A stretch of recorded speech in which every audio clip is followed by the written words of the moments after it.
for decades used Taiwan or any breakaway province that they can, from Tibet to Hong Kong to the homeland of the Uyghurs. They're trying to dismember China.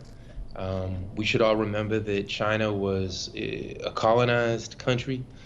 Many people, even on the left in the US, are overly critical of China, even going as far to compare US imperialism to quote unquote Chinese imperialism, which is something that has never existed. Not to say that China doesn't have its own internal contradictions, but when has China ever sanctioned or bombed or underdeveloped other autonomous nations, as the US has a long, long track record? And that's really the legacy, the essence of neoliberalism today. So that's why they're trying to, again, use Taiwan as an excuse to surround China with illegal criminal military bases. And there's dozens and dozens of bases. If the Chinese were to do that surrounding Miami or New York or Los Angeles, the US government would never stand for that. So they've had no respect for the one China policy of the Chinese Communist Party.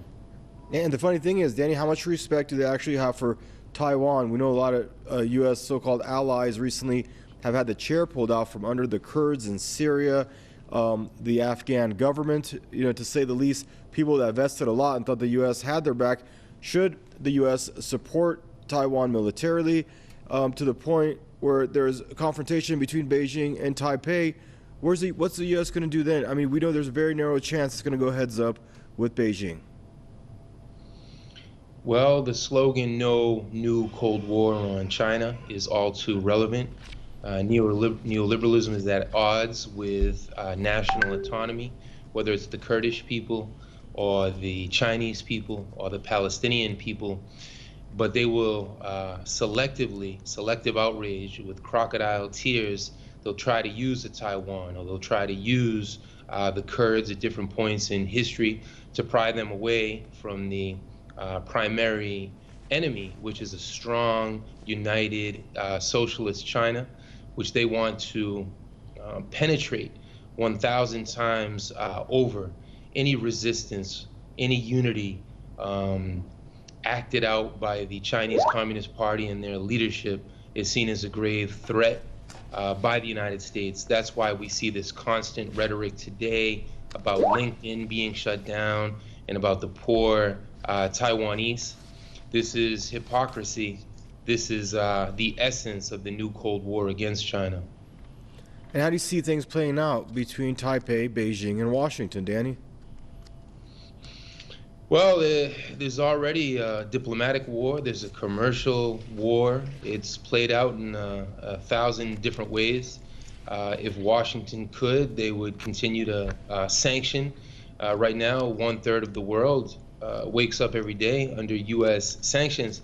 The problem is you can't sanction all of the people all of the time. And Beijing is finding Tehran, and Tehran is finding St. Petersburg, and St. Petersburg is finding Havana, and Havana knows the route to Lima and Caracas and Port-au-Prince. So the pluripolar world that Hugo Chavez and so many other martyrs and the ancestors have dreamed of is coming into effect every day.